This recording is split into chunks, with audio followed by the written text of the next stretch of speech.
The thing I didn't realize until I got sober was how much of my life was truly missing because instead of living it, I was trying to numb it.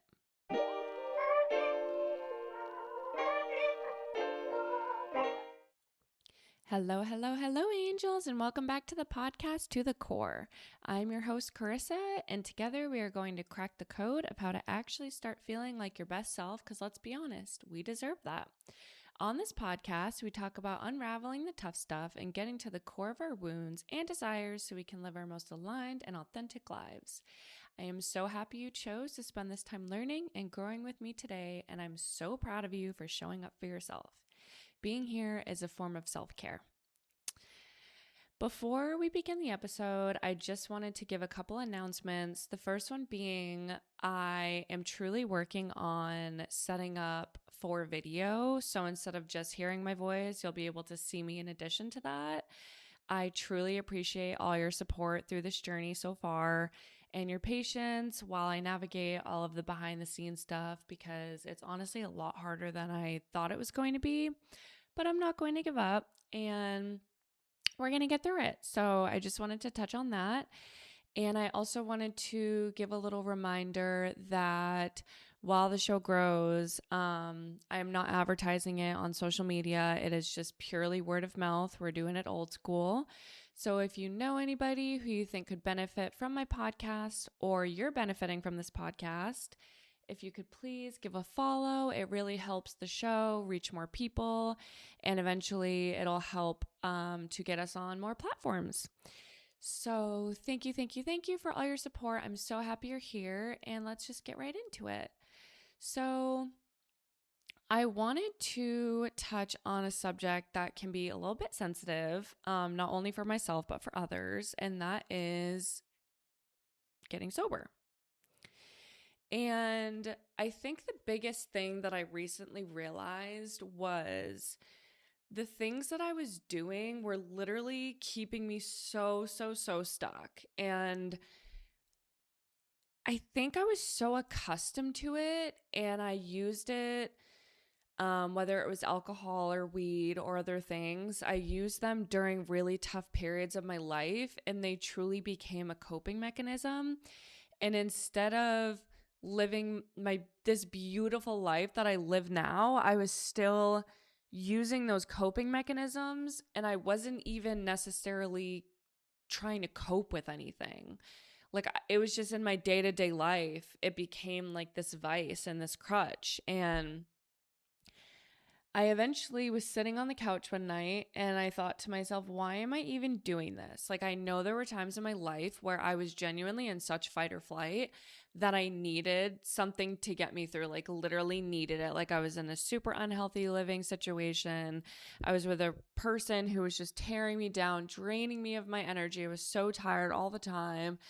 And it made sense that I was indulging in these substances that weren't necessarily good for my higher self because I wasn't living my higher vibrational like spiritual self. And with that, I was holding myself back because I was already feeling so drained and just sad all the time and like I wasn't really living, I was just surviving literally.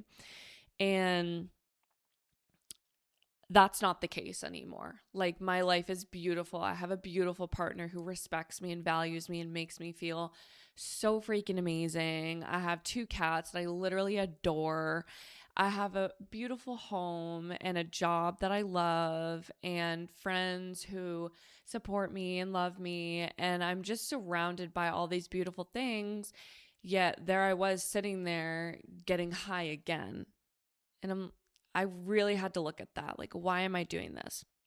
Why am I so accustomed to every time I'm going out to dinner, I'm getting a cocktail when I know for me, especially, and some people can just have one, but for me, it wasn't just one. It could be sometimes, but let's not fool ourselves. It really wasn't just one.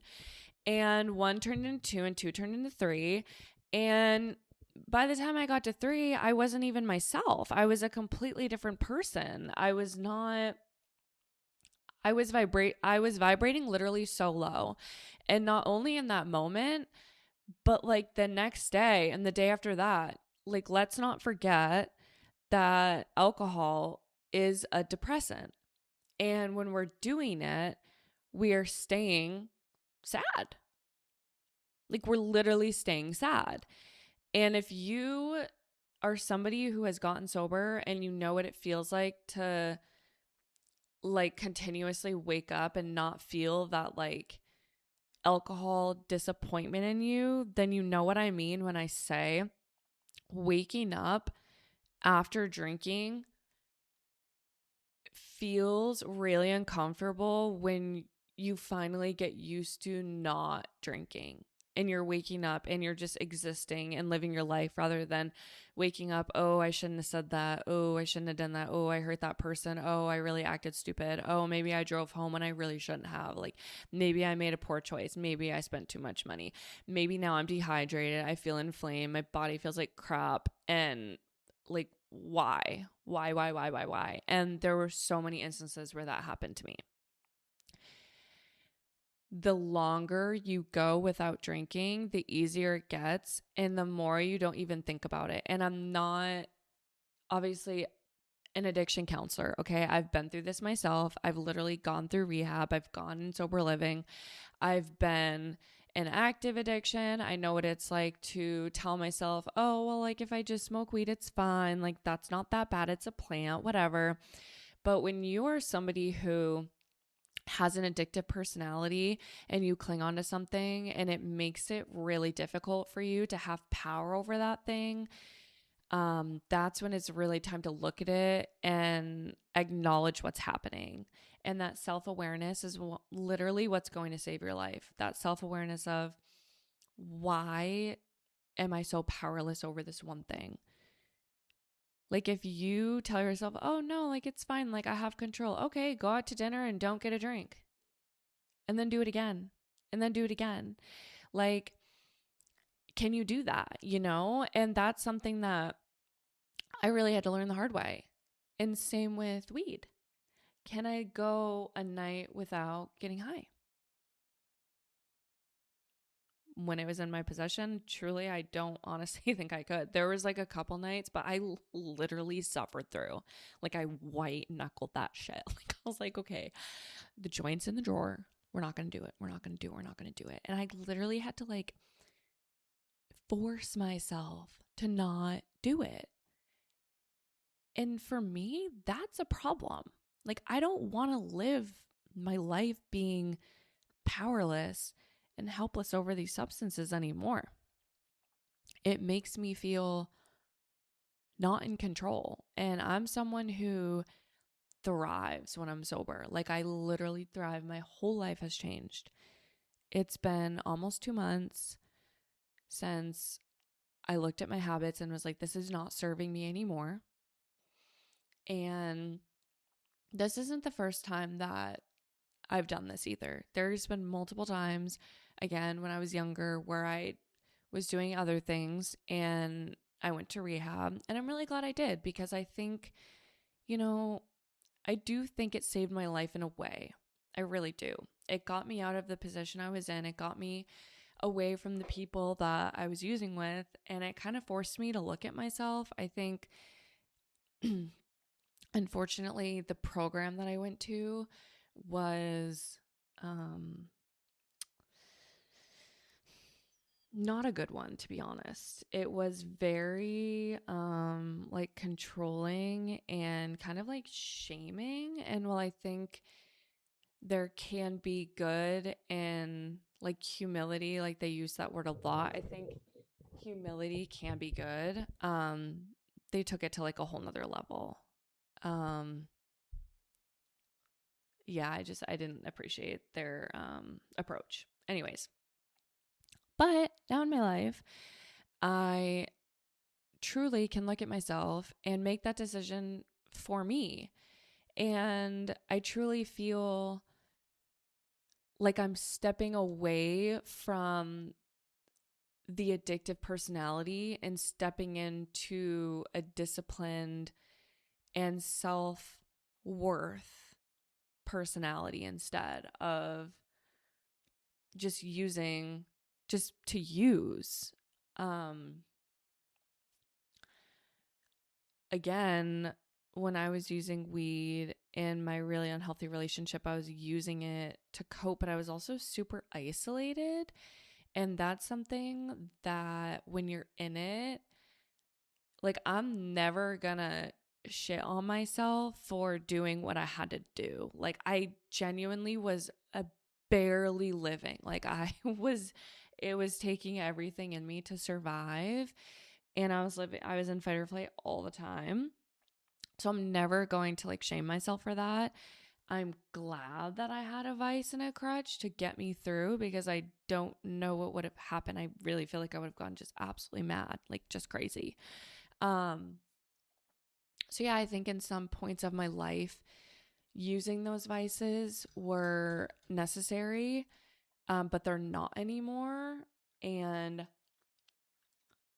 that's something that took me almost like an awakening to really recognize. So yeah. Um, 2 days ago? Yeah. 2 days ago, me and my partner celebrated our 2-year anniversary, and it was very lovely. We had a really great day. We ended up going to my favorite restaurant for happy hour. And when I tell you, I wanted that salted watermelon margarita so freaking bad. And I had told my partner like last month, hey, if I ever tell you how bad I want to drink, can you just gently remind me how great I feel when I don't choose the drink? I think I need to hear it. If I'm really in it deep and I'm convincing myself that I really, really want this bevy, please remind me. Because it's easy to go back on your word and be like, well, it's a one time, or it's not a big deal if I just have one. It's a celebration. And I was so in my head. I'm like, I could get a mocktail, but there's always a but. I could get a mocktail, but I really, really, really want the salted watermelon margarita. And I went back and forth, and he looked at me and he was like, I know I'm not being the best influence right now because I'm getting a cocktail. He said, but I want to remind you how proud you're going to be of yourself if you choose the mocktail. You're going to feel so good, so empowered, so light. And I looked at him and I was like, that is not what I wanted to hear, but that is exactly what I needed to hear. And it literally made my decision so easy. I was so grateful for him in that moment, like so grateful. And I was grateful for myself for telling him last month, hey, if I ever say how bad I want this, please remind me. Because the easier route would have been to stay hidden and not express that to him. And maybe he would have handled that situation entirely different. But because I was being honest with myself and him, it made the choice so much easier. And I was so, so, so grateful that I did not get that margarita, because guess what? It wouldn't have been just one. And even if it were, I still would have felt down afterward. Not only because now I'm having this salty drink at 3 p.m. I'm probably dehydrated. It's hot as hell in Texas. And there would have been so many factors. It would have completely taken a different route of the day. And what happened with him? He had his Paloma and he carried on. Because one for him is just one. And most of the time it's none, because he doesn't really care for it that much. And a different story for me, and that's okay. If it's a different story for you, that's okay. There's nothing to be ashamed of. You're not weak. You're not, less than. You're just different. And that is okay. We are all different. And there's beauty in difference. And through difference, we're able to help one another grow, because there might be someone out there who needs to hear this message today. And that's the beauty of being yourself and showing up authentically and saying what needs to be said and your truth. Like, am I sitting here being like, oh, I'm going to be sober for the rest of my life? No, I'm not putting that pressure on myself, but guess what? I really want to be. I really do. Because the more I choose the mocktail, the easier it freaking gets. And staying true to my why, oh, this is why. This is why I don't do weed. It keeps me stuck. It keeps me isolated. It holds me back. It helps me to make really, really easy excuses for not doing simple, mundane things. Choosing a drink or not to drink. Remembering my why. It's going to make me feel dehydrated. It's going to make my workout more difficult. It's going to make me vibrationally lower. I might do something that makes me feel stupid or weird or uncomfortable. I might make someone else feel uncomfortable. And, as adults, I really feel alcohol is so normalized, and I'm never going to sit here and judge one. I'm never going to come from like a righteous place of it's my way or the highway, I'm never going to do that. I just think that respecting yourself and choosing sobriety, to me, is the ultimate form of self-love and self-care and self-respect. Like, genuinely. Because when I drink, it negatively impacts the people around me. It makes me feel, again, powerless to a substance. And it does make me feel weak. It truly does. Because am I really going to choose poison over self-respect and self-love? Like, when you word it like that, easy choice for me, babe. Like, easy choice.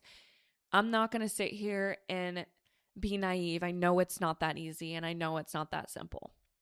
And I've been in a place where it has not been easy at all. And I've chosen the drink every single time, knowing what it does, knowing how it's going to make me feel. Genuinely didn't care. Now I do. So yeah, I think you're going to do what you need to do. I believe in divine timing. If you are in a vicious cycle, like I was, where you're making false promises, you're telling yourself, oh, I'm not going to drink until the weekend, or I won't smoke until 8 p.m., or I'm just going to get one joint and it has to last me the week, or putting rules around something, you're not alone. I want you to know you're not alone. That doesn't make you weak or less than. It makes you human. Life can be really difficult. If you're in a really shitty situation right now in your life, I want you to know that you have so many people who love you and support you and want to help you. Don't stay isolated. Reach out, even if there's one person that you feel safe to hold yourself accountable. Please, please, please do that, because it very well could save your life. Not to sound dramatic, but it could.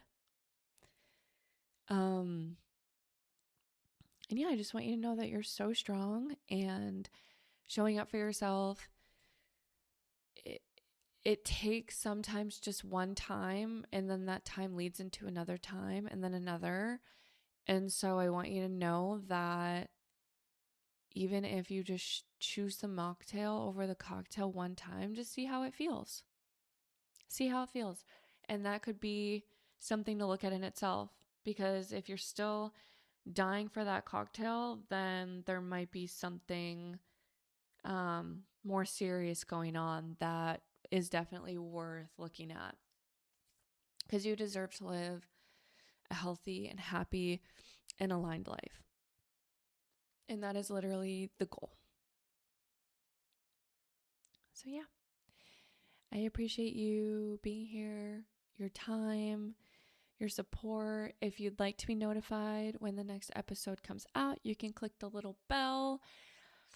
I just want you to know that you are needed, and the more you show up as your authentic self, the more it inspires others to do the same. I'm so proud of you. I love you. And until next time, bye.